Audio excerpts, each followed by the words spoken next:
कितनी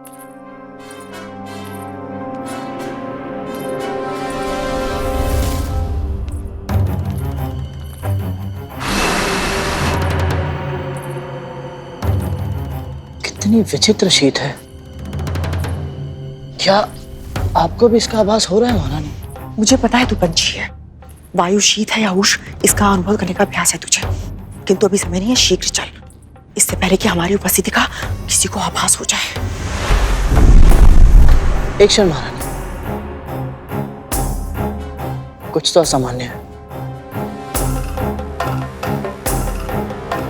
भय लग रहा है तुझे तो अपने पांव को तनिक कष्ट दे, और हाँ, भीतर जाकर अपना मुंह मत खोलना। जब तक मेरी आज्ञा ना मिले मौन रहना।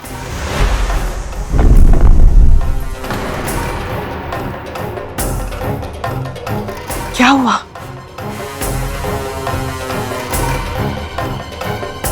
यह मूर्ति नहीं है महारानी, कोई असुरी माया है। इतना आशंकित होने की आवश्यकता नहीं है, ये मूर्ति है। आ, मैं दिखाती हूँ तुझे। महारानी नहीं,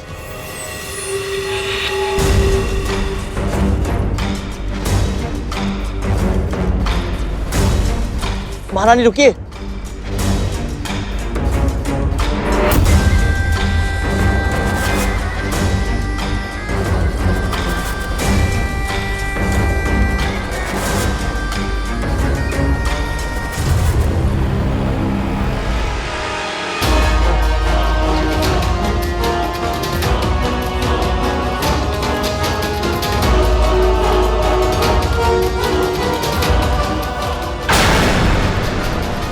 महारानी,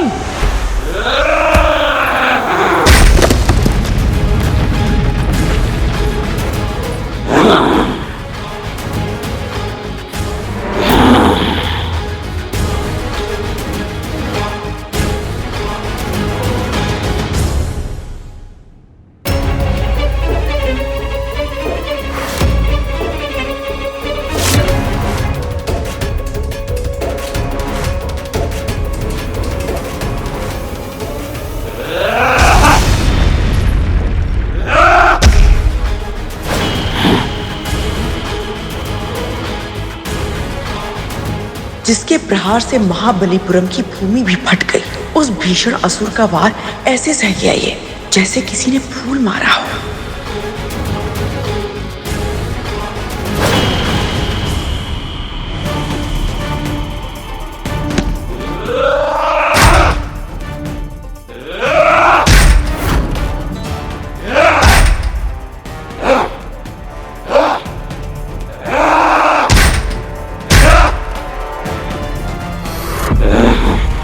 थोड़ी देर और खेलता तुम्हारे साथ, पर बड़े भैया से मिलने की शीघ्रता है। इस पर मेरे किसी भी प्रहार का प्रभाव क्यों नहीं पड़ रहा?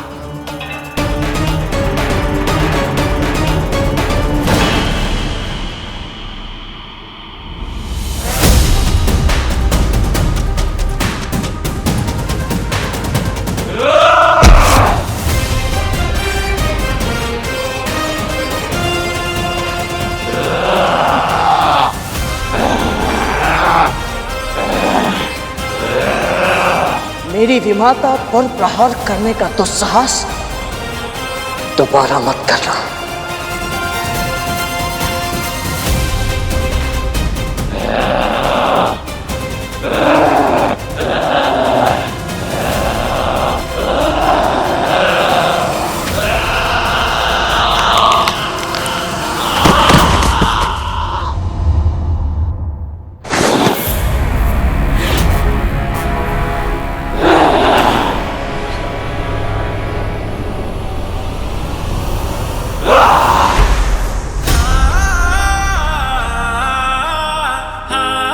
चलिए महारानी।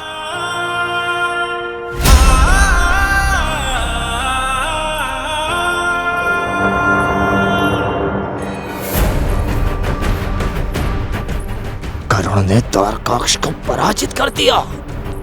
असंभव।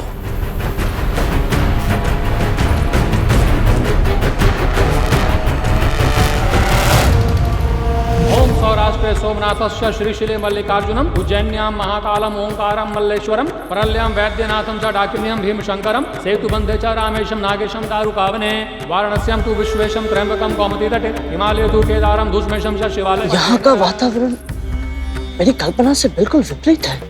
आश्चर्यचकित होने की आवश्यकता नहीं है। बलि असुर अवश्य है, किंतु दूसरे असुरों से बिल्कुल भिन्न है। वो एक पवित्र आत्मा है, अत्यधिक धार्मिक है, महादेव शिव शंकर का बहुत बड़ा भक्त है। यदि महाराज धर्म के अनुसार आचरण करते हैं तो फिर उनकी प्रजा इतनी क्रूर, इतनी निर्दयी क्यों है महारानी? राजा अपनी प्रजा के हृदय पर राज करने में विश्वास रखते हैं। वो अपनी जीवन शैली दूसरों पर नहीं थोपते हैं। उनके राज में सभी अपने स्वभाव के अनुसार असुरों की तरह आचरण करने के लिए स्वतंत्र हैं। वो स्वयं भी एक संयमी जीवन जीते हैं। अद्भुत। अभी तो बड़े भैया से मिलने में और अधिक आनंद आएगा। भूलना मत, तुम उसके लिए भाई नहीं हो, शत्रु हो तुम उसके। तुमने उसकी सेना को अपना कार्य करने से रोका था। उसके कुछ असुरों का वध भी किया था तुमने। शत्रु और भाई का अंतर तो मैं संभाल लूंगा, बस मेरी माँ और मेरे अन्य नाग भाई ठीक हो। ओम विष्णवे नमः, ओम विष्णवे नमः, ओम विष्णवे नमः, ओम विष्णवे नमः।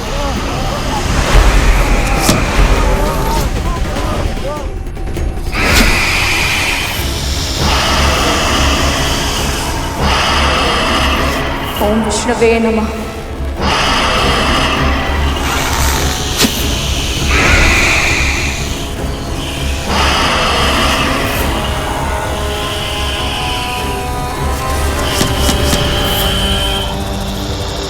ओम विष्णवे नमः, ओम विष्णवे नमः। ओम सौराष्ट्र सोमनाथस्य श्रीशिले मल्लिकार्जुनम उज्जैन्यां महाकालम ओंकारं मल्लेश्वरम परल्यां वैद्यनाथं च डाकिन्यं भीमशंकरं सेतुबन्धे च रामेशं नागेशं दारुकावने वाराणस्यां तु विश्वेशं त्र्यंबकं गोमती तटे हिमालयं तु केदारं धूष्मेशं च शिवालये एतानि ज्योतिर्लिंगानि सायं प्रातः पठेन्नरः स्मरणेन विनश्यति। ओम त्र्यंबकं यजामहे सुगन्धिं पुष्टिवर्धनम् उर्वारुकमिव बन्धनान् मृत्योर्मुक्तिः। महाराज बलि तो स्वयं धर्म के मार्ग पर चलते हैं, तो फिर इन्होंने अदिति माँ की तपस्या भंग करने का प्रयास क्यों किया? सभी पुत्र मेरे शेषनाग और वासुकी के जैसे नहीं होते हैं, जो धर्म और अपनी माँ की इच्छाओं में से किसी एक को चुने। बलि के लिए जितना महत्वपूर्ण उसका धर्म है, उतनी ही महत्वपूर्ण उसकी माँ की इच्छाएं भी है। उसने वही किया जो मेरी बहन दिति चाहती थी। वो राजा अवश्य है, किंतु सत्ता की कुंजी उसकी माँ के हाथों में है। इसलिए यदि हमें युद्ध रोकना है तो बलि से अधिक उसकी माँ को मनाना होगा। बिल्वपत्रं समर्पणाम।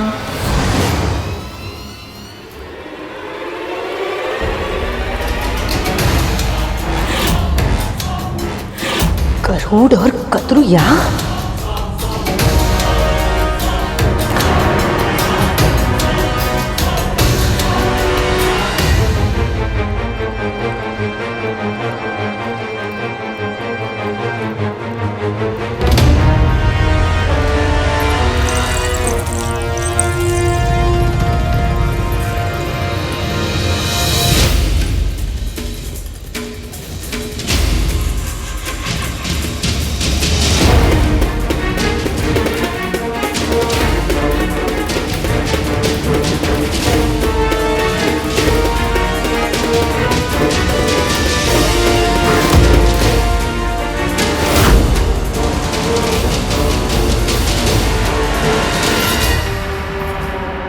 तुम यहाँ पे क्या कर रही हो कद्रू?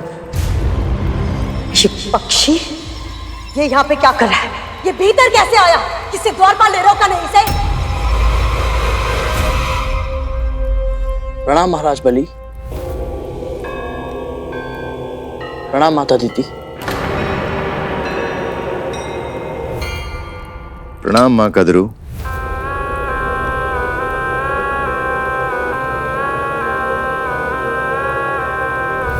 कद्रू, बिना बुलाए आने का क्या अर्थ होता है? बिना बुलाए तो सेना तुमने भी भेज दी थी मेरे महल में। तुम्हें क्या लगता था कद्रू? ये पक्षी ये असुरों के साथ युद्ध करेगा, उनका वध करेगा और हम इसे इसके अपराधों का दंड भी नहीं देंगे?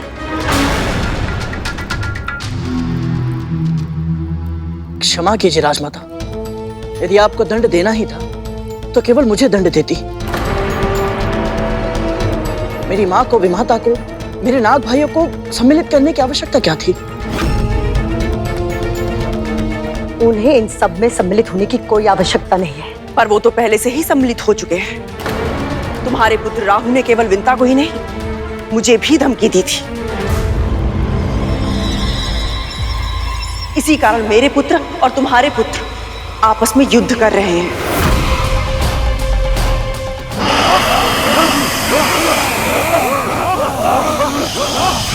ओम विश्ववे नमः। ओम विश्ववे नमः। ओम विश्ववे नमः। ओम विश्ववे नमः। इन्होंने और इनकी बहन ने मुझे उकसाया था महाराज। ये दोनों इस पक्षी की सहायता कर रही थी।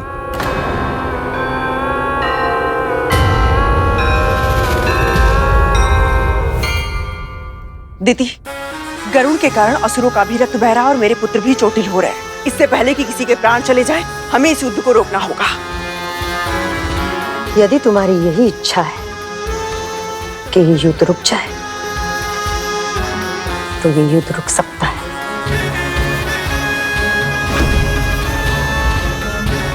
अच्छा किया जो इस पक्षी को हमारे पास लेकर आ गई। अब इसे हमें सौंप दो।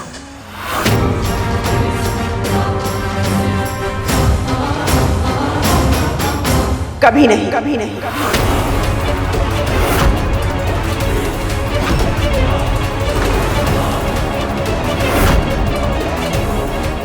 बड़ी माँ मेरी रक्षा करने का प्रयास कर रही है, पर क्यों?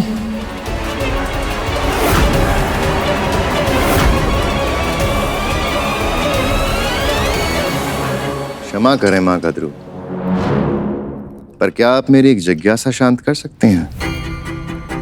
अवश्य महाराज बलि। अब से कुछ दिन पहले आप चाहती थी कि हम असुर गरुड़ का अंत कर दें, और अब जब हम अपना प्रतिशोध लेना चाहते हैं तो आप हमें रोक रही हैं।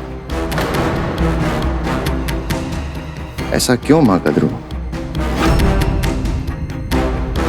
तब से अब तक ऐसा क्या बदल गया आप दोनों के बीच? बहुत कुछ। अब ये स्वतंत्र उड़ने वाला पंछी नहीं रहा, अब ये दास है मेरा। अब ये दास है मेरा। अब ये दास है मेरा।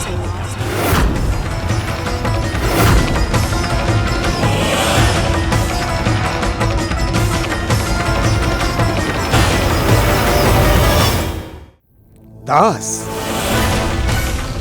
ये पक्षी जिसने बड़े बड़े योद्धाओं को पराजित कर दिया, बजरंग जैसे महायोद्धा को भी खदेड़ दिया, ये दास बन गया है? और वो भी अपनी विमाता का?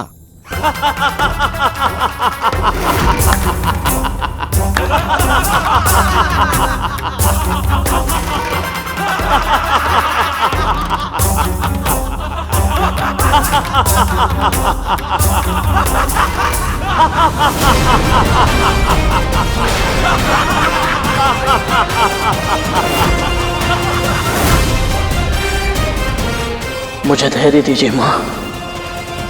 मन को स्थिर करना है तो विचारों को स्थिर करना सीख। जब कभी तुझे क्रोध आए या मन विचलित हो जाए तो अपने गुरु का ध्यान धर। उनकी वाणी, उनकी शिक्षा और उनके दिए हुए संस्कारों के बारे में सोच।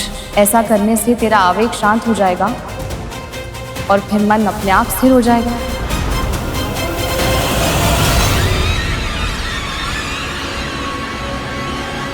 कद्रू में कैसे विश्वास कर लूं कि तुम जो कह रही हो वो सत्य है?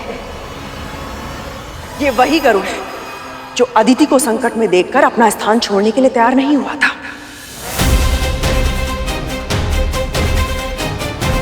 स्वयं से पूछकर देखो, मैं जो बोल रही हूं यदि वो सत्य नहीं है तो ये अपनी माँ को युद्ध स्थल में अकेला छोड़कर तुम्हारे सामने इस तरह नहीं खड़ा होता।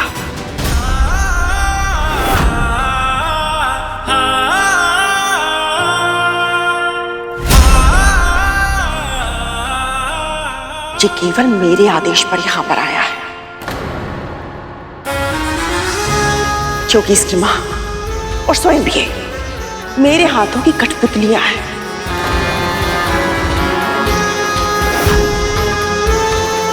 मैं जैसे चाहूं जब चाहूं इन्हें अपने संकेतों पर नचा सकती हूं। आप चाहती क्या है माँ कद्रू? शांति।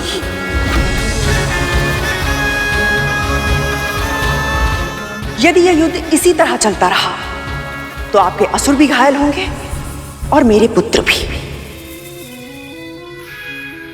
आप जानते हैं कि गरुड़ ने किस तरह असुर सेना को पराजित कर दिया था।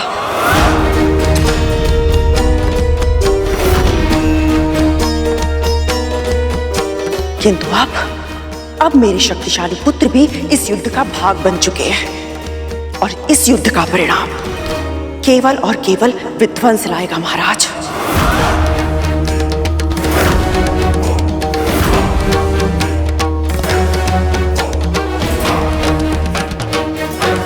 दोनों ओर के योद्धा अपने प्राण गंवा देंगे। इसलिए इस युद्ध को समाप्त करने में और मेरे पुत्रों को कभी भी कोई ना हानि पहुंचाने का यदि आप मुझे वचन देते हैं तो मैं भी आज आपको एक वचन देती हूं। आज के बाद मेरा ये दास गरुड़ असुरों के लिए संकट का कारण कभी नहीं बनेगा।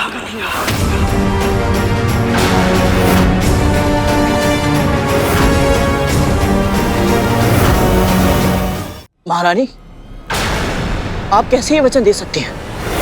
असुरों ने मेरी मां पर आक्रमण किया है, मेरे नाग भाइयों को संकट में डाला है और आपको भी तो मत बोल कि तू मेरा दास है।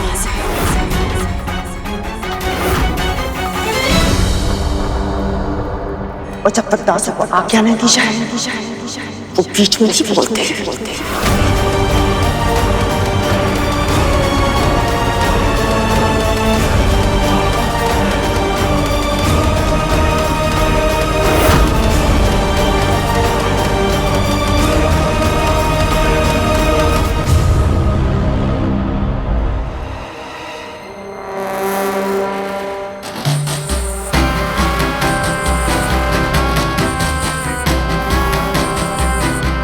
गरुड़ को दंड दिए बिना यहां से वापस जाने नहीं दे सकता।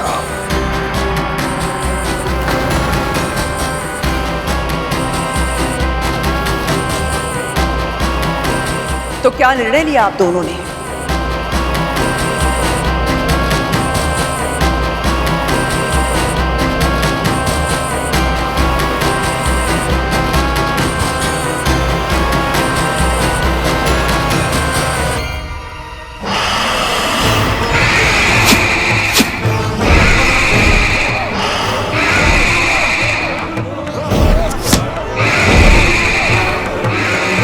ओम विष्णुवे नमः।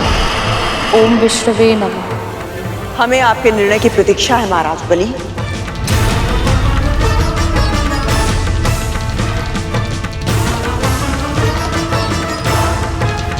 ये पक्षी तुम्हारे नियंत्रण में है तो इसका अर्थ ये नहीं कि हम इसके अपराधों को भूलकर इसे क्षमा करते हैं। इसने न केवल असुरों की सेना को चुनौती दी है बल्कि मेरे पुत्र और स्वर्ग के महाराज बलि की सत्ता को ललकारा है।